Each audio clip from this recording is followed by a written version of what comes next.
all the participants to this 24th Weekend Talk. This program is conducted under Azadi Ka Amrit Mahotsav, which is an initiative of Government of India commemorating 75 years of India's independence. We start this program with a wonderful Sanskrit shloka, Asatoma Sadgamaya, Tamasoma Jyotirgamaya, Mrityorma Amritam Gamaya, which inspires us to lead from ignorance to the truth, from darkness to the light, and from death to immortality. So I request all the dignitaries, Professor J. Maiti, Chairman COE SEA, Professor Obi Krishna, convener of the Weekend Talk series, and Dr. Siddharth, our expert speaker, to come formally on the virtual dais. Thank you, sir. With this, I would request our Chairman COE SEA to launch the C News, which is the newsletter of Safety, Engineering and Management and Analytics section. And I would request sir to just say a few lines about the newsletter before we proceed. Okay, thank you, Mom. I welcome all the participants, and I am thankful to Dr. Siddharth. So CNews is basically the quarterly newsletter of the Center of Excellence in Safety Engineering and Analytics. We have earlier launched the first issue of Volume 1, and this is the third issue. The primary purpose of CNews is to disseminate the activities and achievements, as well as other information related to upcoming events and what we are looking for. And we are also looking for supports from different bodies, including government, academic, industry. And that is the primary purpose of having this CNews, the newsletter of our center. Our center is 1 year old now, and every quarter we are releasing this newsletter. So, Mom. Thank you, sir. With this, I would formally welcome and our expert speaker today, Dr. Siddharth. So Dr. Siddharth is a human-centered machine learning researcher in Human Factors Engineering Lab at Microsoft USA. He obtained his PhD majoring in intelligent systems, robotics, and control from the University of California, San Diego in June 2020, working with Zhi-Ping Jung, Terry Sejnowski, and Mohan Trivedi. His research focus spans artificial intelligence, computational neuroscience, and effective computing. His graduate research was awarded fellowships and research grants from various institutions, including the National Science Foundation, Army Research Lab, Kavli Institute of Brain and Mind, the Chancellor's Research Excellence Scholarship. His works have been published in many international conferences and reputed journals, including IEEE Transactions and Nature Scientific Reports, and has spawned multiple patents. Today, we have a very exciting topic, utilizing biosensing towards industrial safety applications. So, sir, it's over to you. And I also request our Chairman COE SEA to formally welcome our expert speaker. Thank you, sir. Thank you, Mom. Yeah, thank you, Dr. Siddharth, for accepting our request to present your research work in the area of biosensing applications in industrial safety. And I'm sure that with your hard work and experience, whatever you will be presenting today, that will be very much enriching to the participants. And obviously, yours one is more of research work. So we have mixed participants, particularly today, more from academics and maybe a little less from industry. So, but I'm sure that from your lecture, both the academic and industry professionals will be immensely benefited. I once again welcome you to the Center of Excellence in Safety Engineering and Analytics, IIT Kharagpur. Now it is your turn, Dr. Siddharth. We all are eagerly waiting to listen to you. Thank you, Dr. Siddharth. Professor Mati, for your generous introduction and kind words. Thank you to Professor Obi Krishna as well for hosting me here. And I also thank all the attendees of today's talk. Let me just share my screen.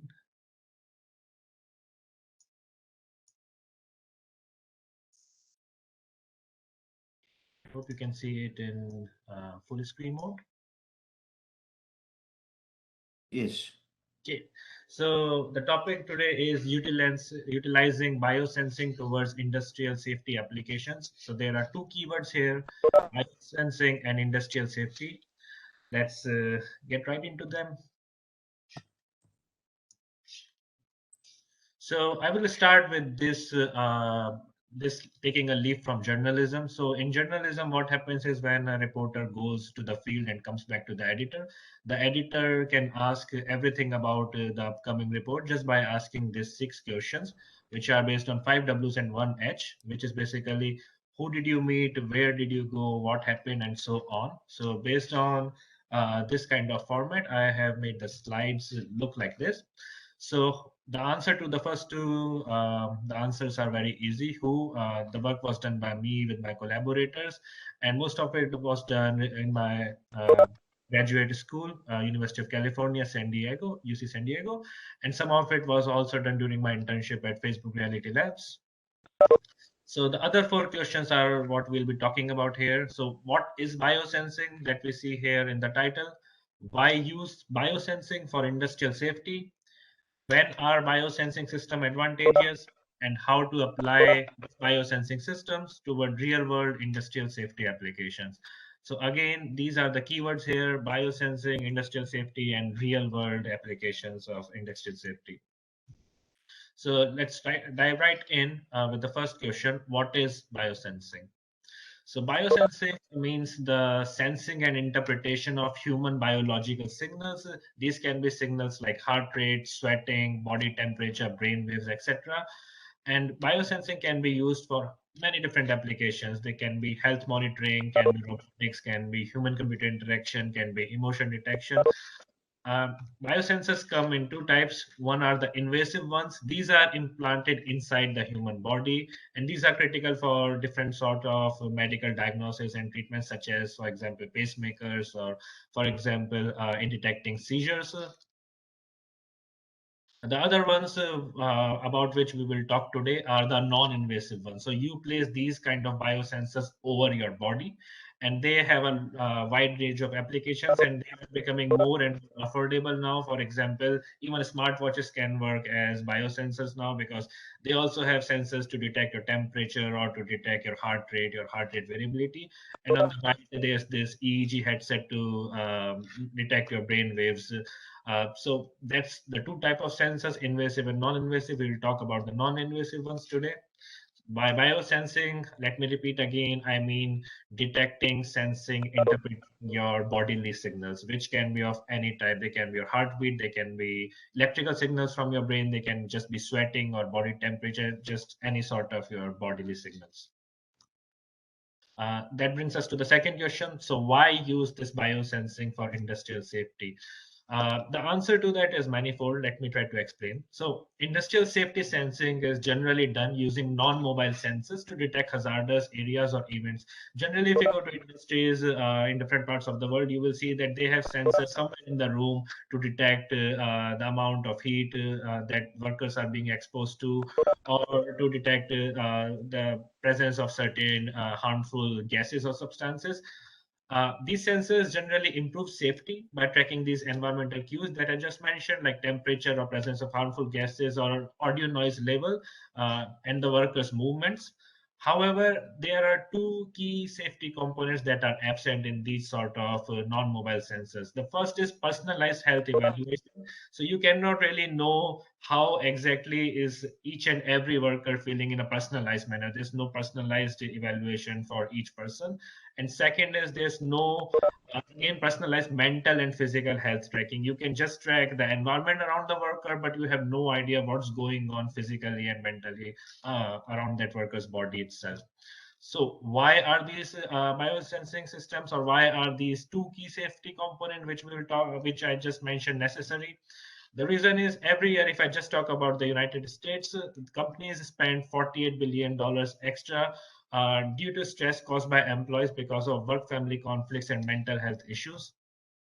In any given year, 1 in 5 US adults report mental illness, while 71% report at least one symptoms of stress, such as headache or anxiety. And I'm very sure the figures are similar, if not more, for the developing world as well. Across the world, a staggering 160 million workers fall victim to work-related illnesses annually. This is annually. A significant ratio of which are due to poor mental health. So how do you quantify this mental health issues, this poor mental health? Personalized physical and mental health tracking is now practical as well as affordable. Hundreds of lives and millions of dollars may be saved by investing a little in tracking workers' biosignals. Again, this is very affordable now. Gone are the days when you have to spend hundreds of thousands of dollars to put these kind of sensors on people. Now, literally, you can get a smartwatch in India, I think, for 2,000 rupees, which is less than $30. So these are quite affordable systems now, and they can track your biosensing markers in a very, very personalized manner throughout the day. Now, this brings us to the next question. So when are these biosensing systems advantageous? Why not just use out of the box other solutions? So for centuries, two methods have been predominantly used to assess people's mental states. The first one is just receiving human feedback. So you ask the person again and again how he or she is feeling.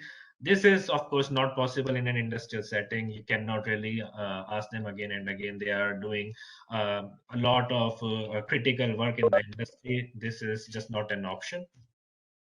And then the second is to recognize their facial expressions. Again, this is not an option in the industry. You cannot install cameras everywhere in front of the person. You cannot have ego cameras in front of the person all the time in the industry for privacy reasons as well as for security reasons. But these methods are not practical, as I said, in a real world industrial environment. So it is impossible to continuously receive user feedback, especially in industries. It is impossible to always ensure good illumination conditions for the camera. Again, this is just not possible in the industry just because of the nature of their work. It is impractical to use ego camera everywhere. As I said, they are you cannot really put cameras in front of workers, and they are also wearing a lot of safety equipment, so their face might not just be visible in all the time. And then, of course, camera raise issues concerning privacy. So we think biosensing may provide the solution here, because if this is not intrusive, this does not depend on external factors like illumination, occlusion, etc. You just have to have good contact of the sensor with your body, and that's it. And it is capable of very highly personalized analysis, because you can make a model based on the person's biosignals. So what is the overarching idea here? The overarching idea is you have a worker, and the worker is having this wearable biosensors over their body, such as to track their heart rate, such as to track their temperature, blood pressure. It might just be a smartwatch, might be something embedded in their helmet. And after you have the data coming in from these sensors, you identify their mental and physical well-being by training some models and using signal processing machine learning algorithms. Once you have trained these models, you can do personalized intervention, because you can know exactly when the person, for example, is feeling overheated or when the person is feeling fatigued. And based on this, you can do personalized intervention by stopping the person before any major accident happens. So this the intervention part taking us toward the safety, and this is not just taking the worker towards safety, but in an overall big picture manner, this is taking the whole industry itself toward making it more safe. So again, let me say one more time, cognitive engineering application whereby workers' mental and physical well-being can be continuously tracked using signal processing and machine learning tools. And you can provide near real-time personalized intervention mechanism. Prevention of injuries and illness from heat, overexertion, fatigue, etc. can be done by doing this personalized intervention, just by using your biosignals to know if any of these may occur in the near future. And this makes the whole industry safer. And the good thing is it keeps on making the industry safer bit by bit, because as you have these machine learning algorithms, they try to adapt over time. And so over time, when you accumulate more and more data from the workers, the algorithms get better. Okay, so UCSD here at the top of the slide is the name of my university. So in my university, developed this multimodal biosensing system. And this is multimodal in the sense that there are many biosensing modalities here. As you can see in the picture, there's a PPG module. This PPG, the full form is photoplethysmogram. This using light, it detects your heart rate variability. There are two cameras here. One is the world camera, one is the eye camera. These cameras can do eye tracking, so they can know where you are looking at, and they can also track your pupil size, which is another indicator of arousal and many of these biomarkers. And then you have EEG module to track your brain waves. So that's why, because you have this multimodality here, you have many types of biosensors. There was this multimodal biosensing system that we developed, and we integrated the whole of this biosensing system. And this is small module here, which was only about 7.5 to 4.1 centimeter in dimensions, and we integrated all of this in the form of a headset. So this is very much possible to also be integrated inside the worker's helmet in an industrial setting. As you can see, you have these cameras, you have this earlobe based PPG sensor, you have the battery and embedded system, everything embedded inside this small sort of helmet. So all of this multimodal biosensing is very practical, can be done in real world, in real time for this personalized intervention. This brings us to the final point, and this will cover most of my talk here, which is about the applications, how to now apply all these biosensing modality systems that I just talked about for real world applications in the industrial safety domain. So I'll talk about two applications today. One would be identifying human mental states, and the second would be monitoring driver awareness. Let me talk about the human mental states part first. So let me make you all familiar with this. This is called the emotion circumplex model. This was given by Russell in 1980. On the x-axis here is a term called valence, and on the y-axis is a term called arousal. So valence, you can think about it as your mood. So if you are in the positive side of the x-axis, you have a positive mood. If your negative side is in a negative mood, arousal goes from low to high, how aroused you are. So if you come to the first quadrant here, you can see that you are in a good mood and you are highly aroused, so you are in an excited state. Whereas if you come to the third quadrant here, if you are in a bad mood and you are also not aroused at all, you are sort of tired, boring state. So why is this emotional circumplex model important? It is because just by using these two axes here, just by x-axis valence and y-axis arousal, you can map any of the human mental states. You can also go in much more detail, as in the figure on the right. And I have highlighted a few states here, such as distressed, worried, and depressed, because these are very critical states in the industrial safety domain. So if you can identify these states, then it is very much critical for worker safety and the safety of the whole of the industrial environment. So again, just by having valence, arousal, the knowledge of these two, you can identify a multitude of human mental states. So what we did was we had this sort of data set called Mahano-Betsia data set, in which 27 subjects are watching 20 short movie clips. And the data is multimodal. So you have the data of the subject's upper body, you have their EEG, which is the brainwave data. As you can see, the person is wearing a headset right here with this red colored headset on their head. You have their ECG data, which is the heart data. You have their GSR data, which is the arousal data from their skin, the galvanic skin response. You have their eye gaze. So it's a multimodal data set. And after watching each of these short movie clips, the subject report their valence, their arousal. Again, just by these two, we can map all the mental states that we need to. So they rate their valence ranging from 1 to 9 and their arousal ranging from 1 to 9.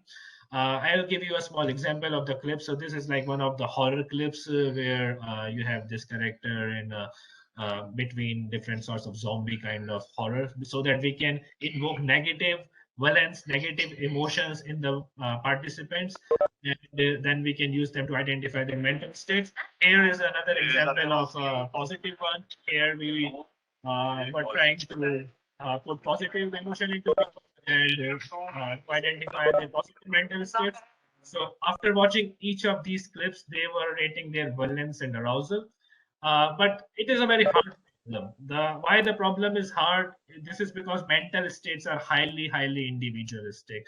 For example, if you look at any of the videos here, let's see video 6. So in video 6, all these participants, the 3 people on the right, they said that, oh, we really like the video, so they had positive valence. But most of the people are on the left side here, so most of the people said, oh, we did not like the video at all. You go to any other video, just randomly pick anything. Let's take video 12 maybe. So in video 12 also we see a similar distribution in which many participants did not like the video. They have a valence of less than 5, which is the midpoint, and other participants really like the video. Whereas some participants are just at the middle. They said we were neutral to this video.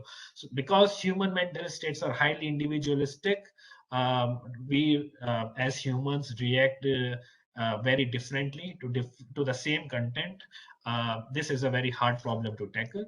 And then the other issue with this biosensing mental state detection classification problem is that you have many of these data sets out there, but there are many discrepancies among these data sets. For example, some of these use different sorts of EEG cap with different sorts of coverage on the head, so you cannot have a one-to-one mapping between the two data sets. Some of them might use PPG instead of ECG, which is another way of getting your heart rate variability. Some of them have different ways of getting your valence arousal on different axes. So there is no as such protocol in academia that is followed by everyone when they do data collection at this point. And that's why there is this another layer of discrepancy among data sets. And how do you take this into account? How do you train your model so that it can work across data sets? It can, so to say, leverage the power that you can have by combining these data sets together. So we will tackle these questions now. What we did to tackle these was we came up with some multimodal algorithms for biosensing that we could very easily skip across these different data sets. So how did we do that? For EEG, let's first come to the brain waves. So for the brain waves part, for the EEG part, we first calculated the conditional entropy features. These features are used to capture information regarding interplay between various brain regions. So if you have a sensor in this part of the brain, whereas another electrode in this part of the brain, how much is the overlap of information between the two? It's based on mutual information, that if given information in this part of the brain, how much is this information in this part of the brain that is overlapping between the two. So for all possible pair of electrodes across the whole brain, we were able to calculate 496 features for 2 of the data sets and 91 features for the other 2. The difference why we have 496 for these 2, 91 for the other 2 are because they use different headsets. So the more number of electrode coverage on your brain, the more features you will get, because the more number of pairs between the electrodes you will have. And this is how the condition entropy features look like, just in a form of a matrix. On the x-axis and on the y-axis, all these alphabets that you see, FP1, AF3, F3, these are all the position of the electrodes on your brain. And what then we did was we also calculated some deep learning based features. These features were calculated sort of in a very novel manner. What we did was we had this theta band. Theta band is a particular frequency range. So you have this particular frequency range, and you take out the power frequency, the power spectrum density in that theta band, which is 4 to 7 hertz. You have this alpha band 7 to 13 and beta band 13 to 30 hertz, and you calculate the power spectrum density in each of these. And then you label one by red color, one by green, one by blue, and then you add all these 3 channel images together. So RGB gets added together, and you have this combined power spectrum density color image. So just by this one image, now you can represent the power spectrum density in each of these 3 bands. And then what you can do is you can leverage color image and send it to a predefined, pre-trained deep learning network. And this pre-trained deep learning network will help us in representing this whole image into sort of a small feature form. You can take out this 4096 features out where the green arrow is just before the final layer. So what happens is, because in biosensing at this point, you do not have enough data across subjects to train your own deep learning network. We are sort of taking a roundabout route here, and we are using the pre-trained deep learning networks from computer vision, and use those pre-trained networks from computer vision by changing our brain data into computer vision format. Okay, you see what I'm saying? You have this EEG data, which is 1D brain signals, and somehow we found a way, as you saw in these pictures, to convert the brain data into image format so that we can send those images to the deep learning network that has been trained on images. So in this sort of sneaky way, now we can utilize this deep learning power to get features out from our EEG data. And then the same sort of method was followed for ECG, PPG analysis. So PPG again is photoplethysmogram. The number of peaks here in red you see in the top figure. Those are your heartbeats. So the number of heartbeats per minute is your heart rate there. So first we cleaned the data with the low pass filters and everything. Then we calculated the heart rate variability, which is based on the differences between successive peak timings. And then we converted them to the frequency domain to calculate a spectrogram image. And similar to what we did for EEG, we send this spectrogram image into a computer vision based deep learning network to extract some deep learning sort of features. Exactly the same thing for GSR analysis. First, we cleaned the GSR data with filtering and all. Then we computed some GSR features based in the time domain. These are at the very bottom here. These are based on nth order movements. And after these time domain features, we converted the time domain data to frequency domain data to get this GSR spectrogram image in the middle. And we then send this image to, again, our deep learning network trained on computer vision algorithms to extract computer vision based deep learning features. Similar things we did for facial video analysis. So what we did was, first we computed this face localization points. So we calculate these 49 points on the human face marked in green here. And then we hand compute, we designed them by hand, but of course computed them automatically. These features, as you see here in yellow and red, these features are based on the distances between these points and the angles between these points and the area of the nose, the lip and all.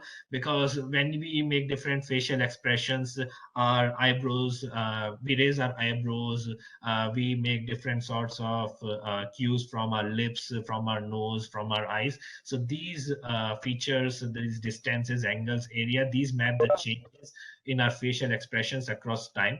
And we then use these facial expression unit based features for calculating our features from the whole video. And then these features are again, these 90 features are again used for training our algorithm. So with these multimodality, like I just showed you, for each of these different modalities, we computed features like these. Then we did the feature classification using this Extreme Learning Machines ELM-based classifier, did some processing with like rescaling and everything. And we did leave-one subject-out classification, and we chose this algorithm because this has been proven to work better for a lot of biosensing modalities. And what we were able to show was we were able to beat the previous best results for all of these 4 data sets by using this sort of sneaky way to get deep learning features out, in addition to time domain features and in addition to the traditional features used in academia. And these are the results here for each of these modalities when we use these modalities individually, but we also use these modalities together. So again, multimodality comes into the picture here, because we, for example, combine EEG data with face data and EEG data with heart data and heart data with your skin GSR data. So multimodality comes in the picture. And with multimodality, we were again able to beat the previous best results in multimodality for all of these data sets. But not just that, all our algorithms are independent of the data sets. we were able to scale our algorithms across the data sets. So even if we combine the data sets together, or even if we do transfer learning, that is training on one set of data sets or one combination of data sets, we could still get accuracy of much more than chance when we train on one sort of data set and test it on other sort of data set. This shows how scalable these multimodal algorithms were, because we were able to utilize these deep learning features in addition to the traditional features in academia. So what we were able to do until now, what I showed until now, is we were able to do a very, in fact, the most comprehensive mental states classification study, combining data from multiple data sets amounting to 122 subjects and more than 2,800 trials, and beat the previous best results for all data sets. So now we can classify these mental states accurately, which is a big thing, because if you can classify negative mental states also, as we were able to, you can really use them to track workers' mental states as they move from one task to another across the day in an industrial setting. These features were extracted intuitively from these biosensing modalities.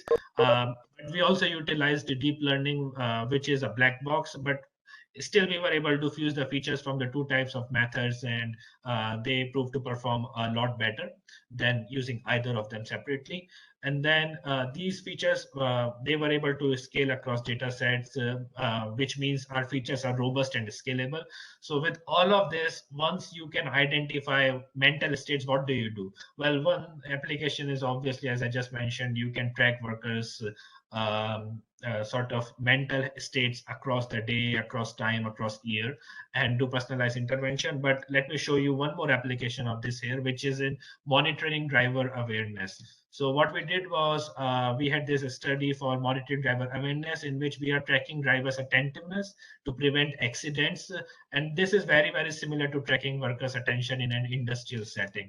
So driving accidents are usually of three types. One are based on visual, one is based on manual, and one is based on cognitive disturbances. So for example, taking eyes off the road, or taking hands off the wheel, or taking mind off driving.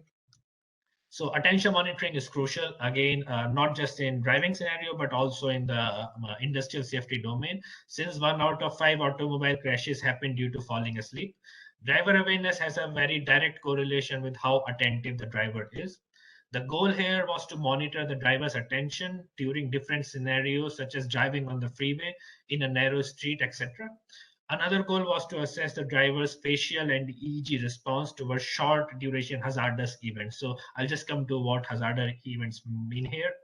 So what we did was we calculated again, we again were able to record this multimodal data, EEG, PPG, GSR video camera, this multimodal data from many different biosensors on 12 participants who were watching 35 videos.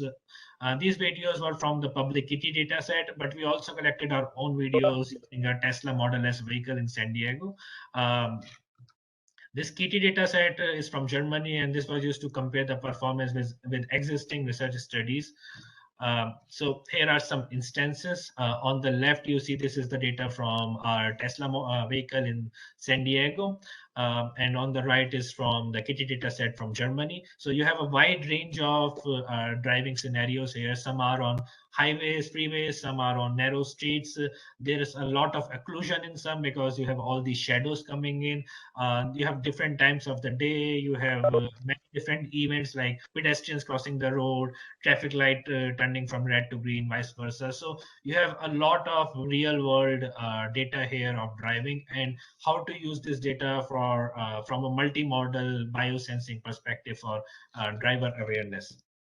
So the features that I showed you earlier for all the modalities, EEG, PPG, and everything, we use the same features again for classification. And we showed that for each of the subjects and across all the subjects, we were able to beat the previous best results by knowing just by using single modality or multimodality how attentive the driver is. So if your attention classification is low or high, we were able to do it much more accurately than previous studies.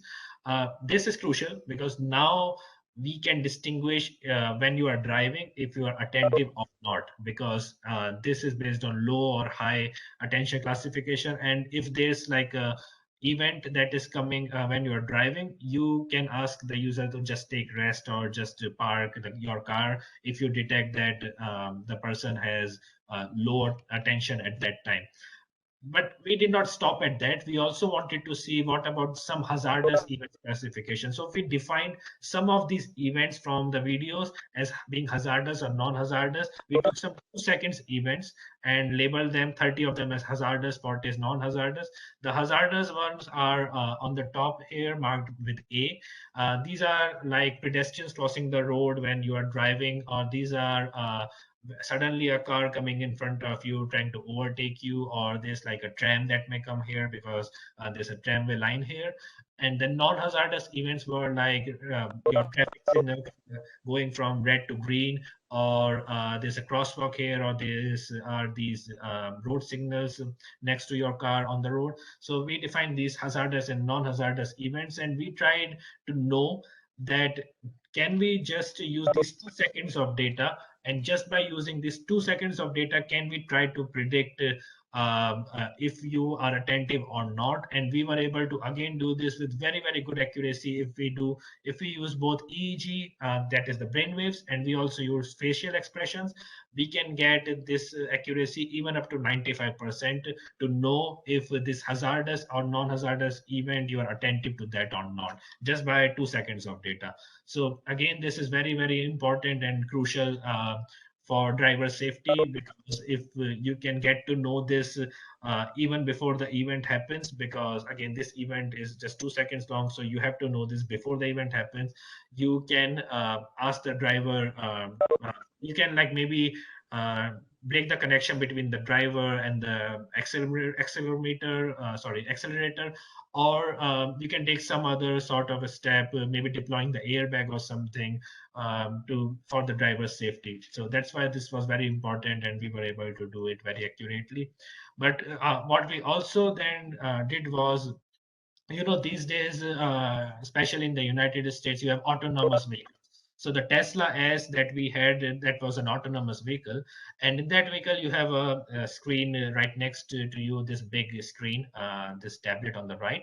And many people tend to watch movies and things on that. They really don't concentrate on the drive when they just put the Tesla in the autonomous mode, which they, of course, should not do. But what we did was we did this study in which we asked the people to focus on this. We asked the people to focus on the video here, in which, of course, this is just like real world. They are focusing on this screen while they are driving.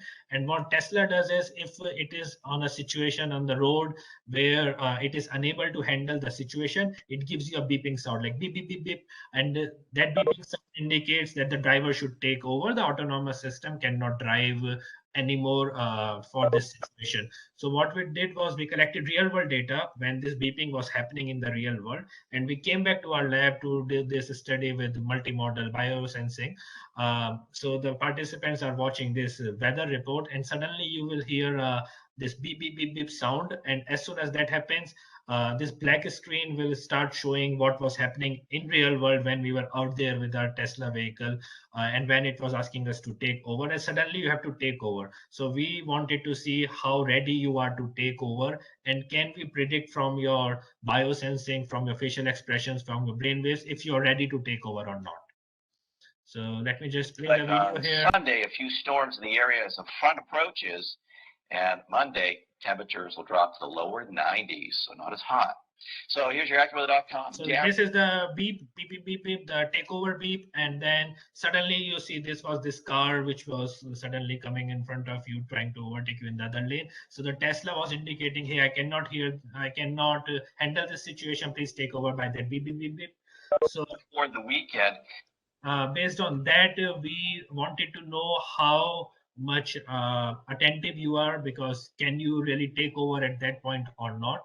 So we tried to correlate your takeover complexity for these many tasks with your valence, arousal, and control, and we found very high correlation with your arousal. So how aroused you are, that is very much correlated with if you can suddenly take over or not.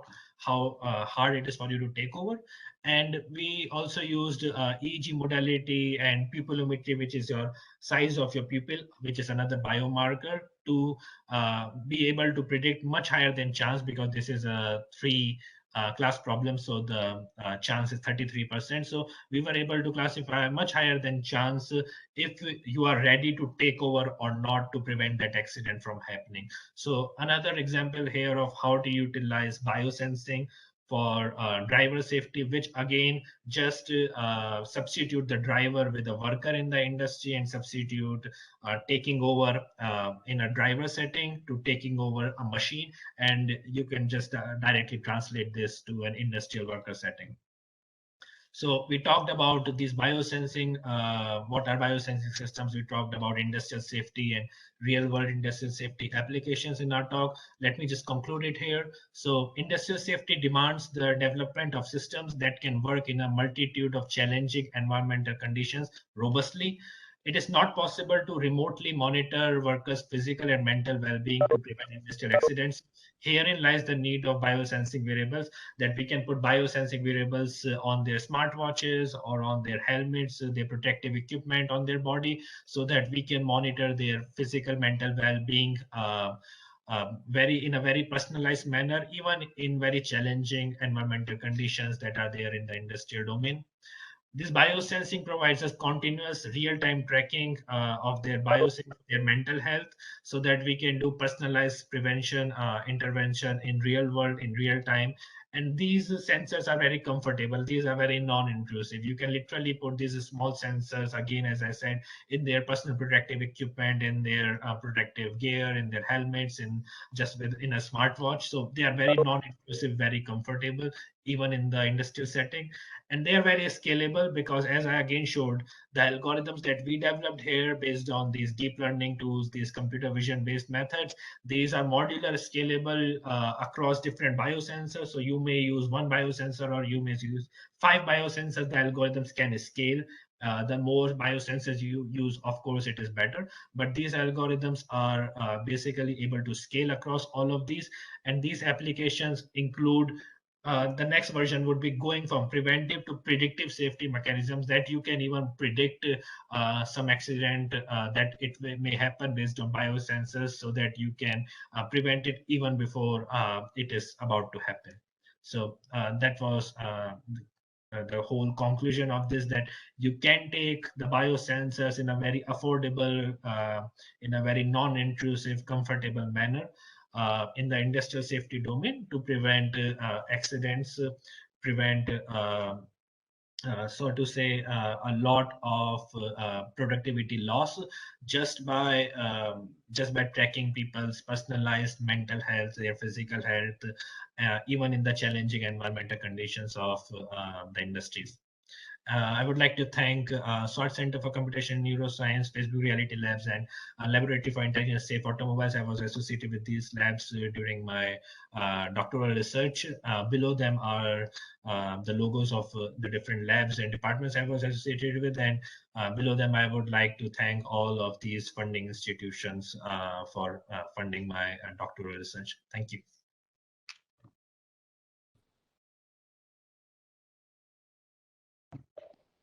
Yes, thank you, Dr. Siddharth. It was a very nice presentation. Now I have seen that there are several questions in the chat box, so I am taking some of them. Sure, Professor. Yes. So yeah, one question is, then in Qatar during the construction of FIFA World Cup Stadium, 6500 workers died due to the heat stroke. So can we have any architecture which can monitor the condition of the human body during that heat stress, and what all data should we focus on? Yes, Yes, Professor, it is possible, and it is actually being deployed in real world in the United States.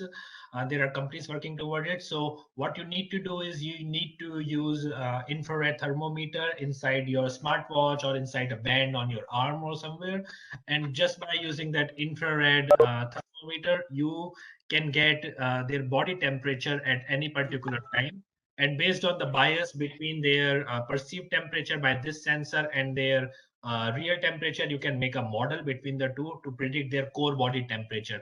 Once you predict their core body temperature in real time, which is not hard at all, you can set a threshold that if the core body temperature goes above this level for 15 minutes based on the guidelines from CDC or other institutions, you should ask the worker to take some rest, and so that there's no heat stress, heat strain. This is being deployed already out there in the world, just as I mentioned, using IR based temperature sensor to measure core human body temperature. yes. Thank you, Dr. Siddharth. Now the second question is, working at IIT is safety critical and fall prevention is one of the key safety requirements.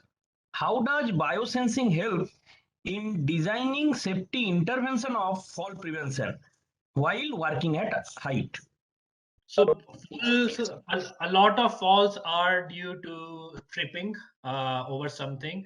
That is actually very hard to predict or detect using biosensing, because you will be able to use accelerometers, magnetometers, IMUs and all, but that is after the fact, after you have fallen.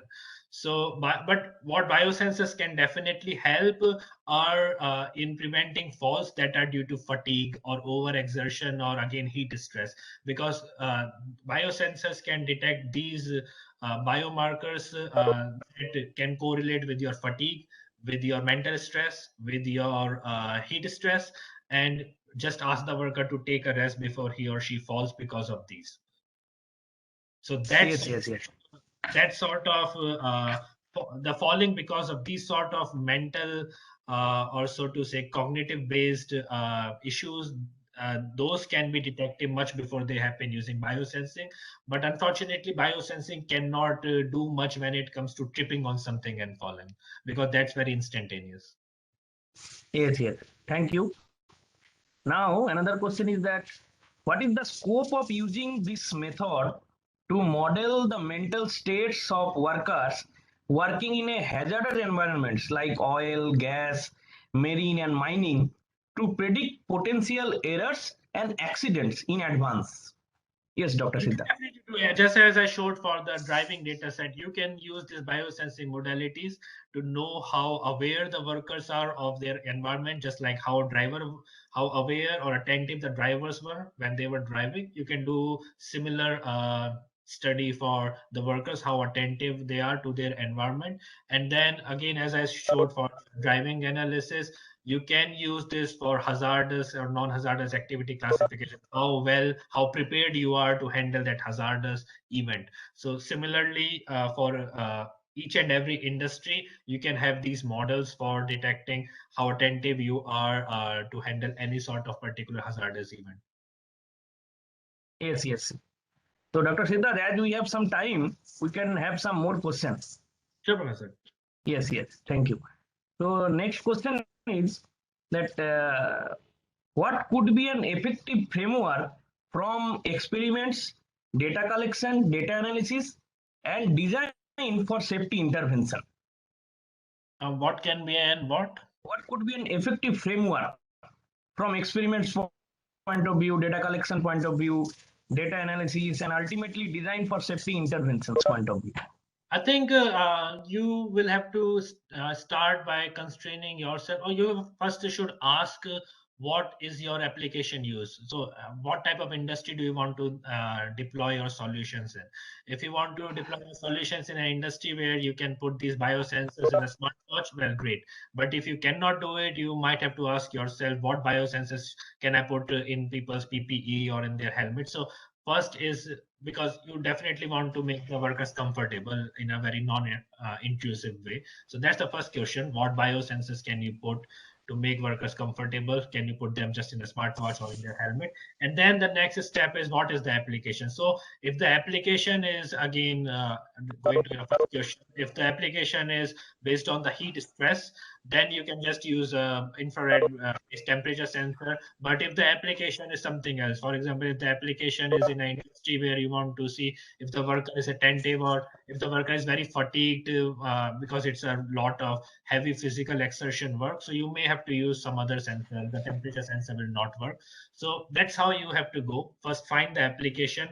What is the particular sensor or number of sensors that you want to do use for those for that application, and then go into first constraining your experiment. Do it in the lab in the artificial settings by having your sensors collect data in artificial setting, and then go from there to collecting data in the real world industrial setting and getting feedback from the workers themselves. So that's like a 4-step way to go. And then after you have done all of this, over time, the 5th step will be added, which will be to keep on retraining your machine learning signal processing models as more and more data comes in, so that your model keeps on getting better for that industry. Yes, yes, yes. Thank you. Now the last question is that how biosensing is synchronized and applied under multi-person scenario? Okay, so this is a great question, and the answer is very simple. The answer is 3 words. It is called lab streaming layer, LSL. So this lab streaming layer is a protocol that was developed actually by my lab in the University of California, San Diego.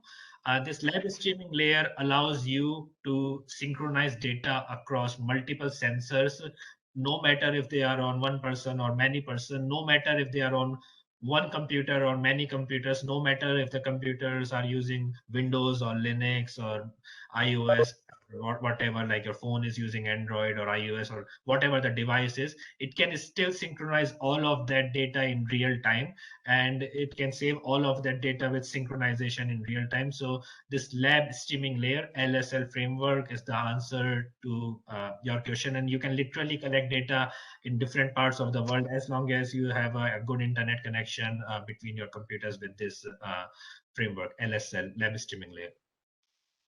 Yes, yes. Thank you, Dr. Siddhas, for your nice explanation to all the questions. Thank you, Russell. Now I would like to invite Professor Krishna to formally provide vote of thanks to our expert speaker. Over to you, sir. Dr. Siddharth, before proposing vote of thanks, I want to ask you 1 or 2 questions. Sir. You biosensing mostly you are using for health purpose, ill health purpose, or incidents also? Yes. So biosensing mostly for health purpose. Again, it's like the use case that we want. Like right now, I'm in Microsoft, so of course I cannot share everything, but I'm using biosensing to augment people's health and well-being. How to use these wearables, biosensing, all these new sort of technologies and domains to enhance your well-being and enhance your health.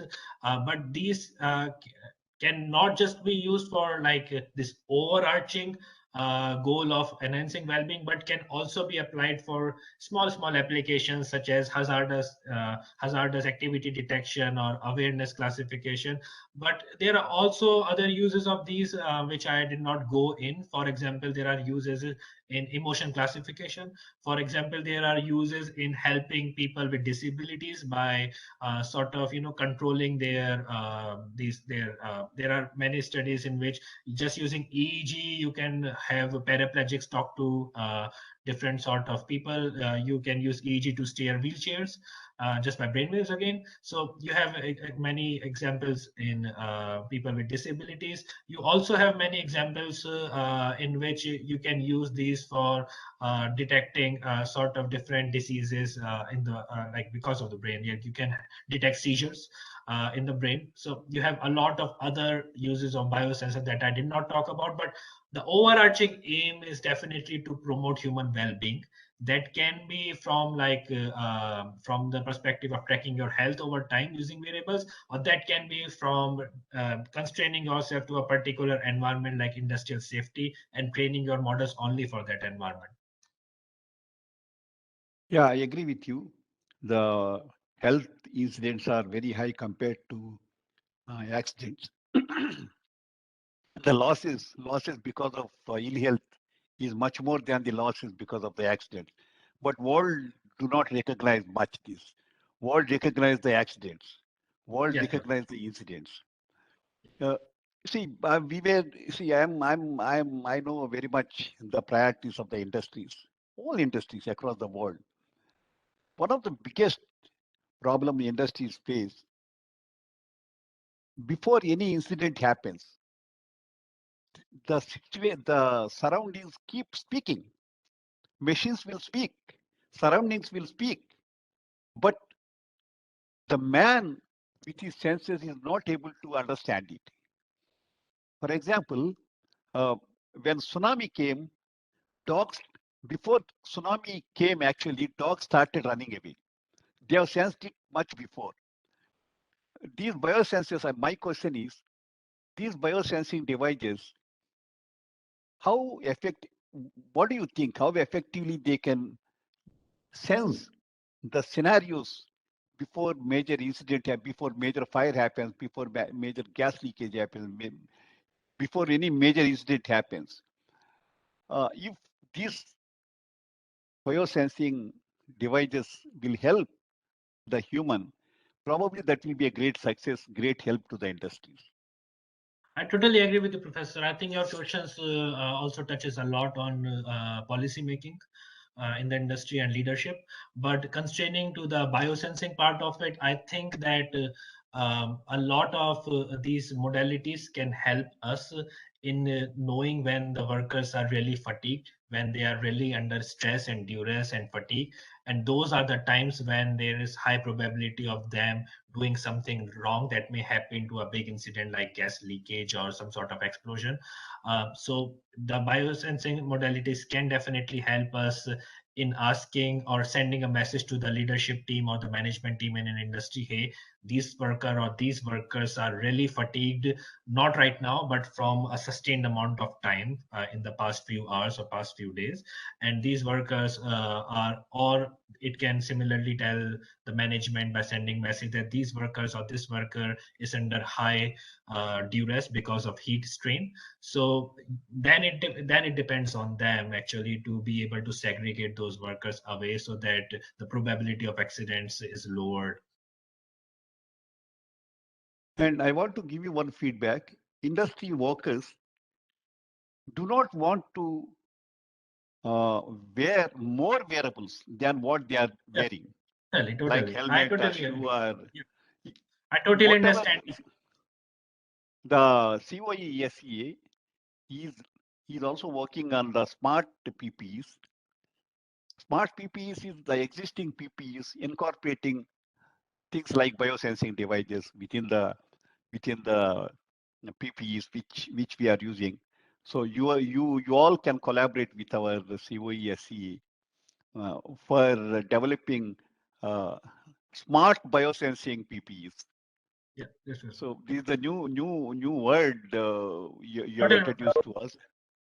Totally. I think So, the future may even make the biosensors even less intrusive. So right now you have to wear a smartwatch. You have to actually wear a watch. Or right now you have to actually put a sensor on the ear. But the future, I think, is going towards nanotechnology, in which you can just embed these small sensors sort of in the form of tattoos or sort of in the form of small meshes right inside your clothing. So you are just wearing a PPE, and right inside your clothing is embedded the mesh or the tattoo kind of sensor. So it is even much less intrusive than the biosensors of today. good. Uh, Excellent presentation, Dr. Siddharth.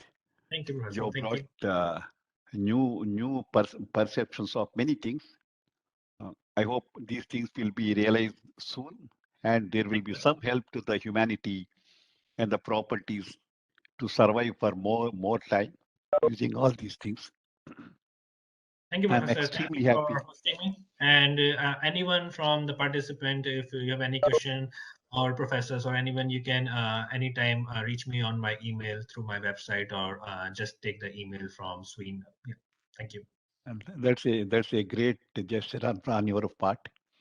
And mm, any participant want to ask any question now?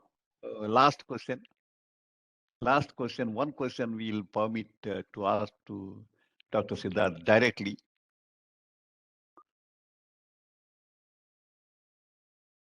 Okay. Okay. I think. Okay. Thank you. Thank you, audience, for your very. This is a very, very serious topic. I know. I was very, very apprehensive about the attendance today because 2/3 is the industry audience and 1/3 is from the academicians. Industry people look at the topic and they come. Seeing the very serious topic, I was very, very apprehensive of the attendance, but I'm very happy that a good attendance has come. Rest of the people, they will hear from the people and they see in the YouTube. Very nice, very nice. And the audience who have attended, I'm really thankful to you. You stayed back, and Professor Dr. Siddharth, you are the one and the only speaker till now who had completed presentation within time. Thank you. So Grateful. maybe you must have kept some biosensing with you to see that your speech would be very well, very well controlled. Thank you. Thank you very much, and all the team behind this working. So like Swavik, Sinjana, Ashish, and Mom, I'm thankful to all. Swine, Sween. Now she is also a part of it. I'm thankful to all of you for making this very successful, and I'm also thankful to Professor Maiti for rolling out the CNews second and third volume, and for the people. This is a different soft CNews. All the talks by the speakers, we are given precise note, and the connection, the link also we have given. If you press on the link directly, it will take to YouTube.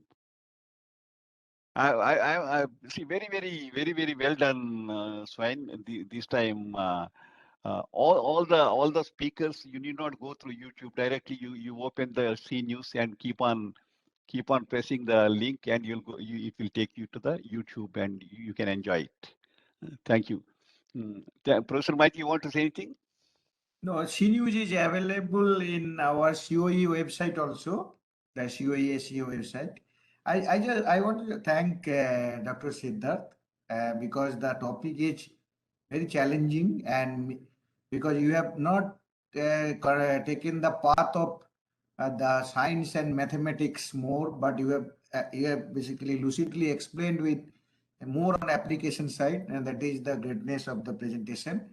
We all are thankful to you, and definitely we need your help in near future, and I hope that you and your team will be happy to be associated with us and help in this noble cause for the people.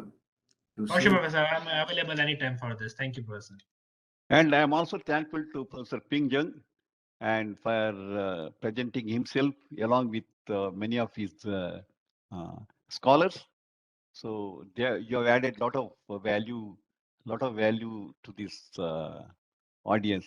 Thank you all. Thank you all. Thank you. Thank you, Professor. Thank you very much. A wonderful opportunity for us to learn what Siddharth has done. Thank you, Professor. Okay. So thank you all.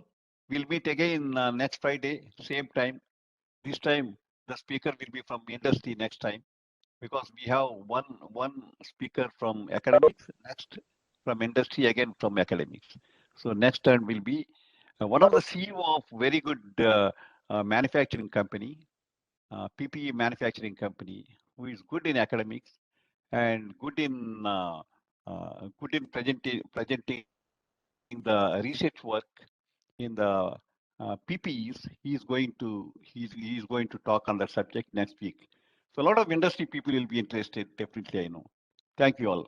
Thank Good night and good day to all of you.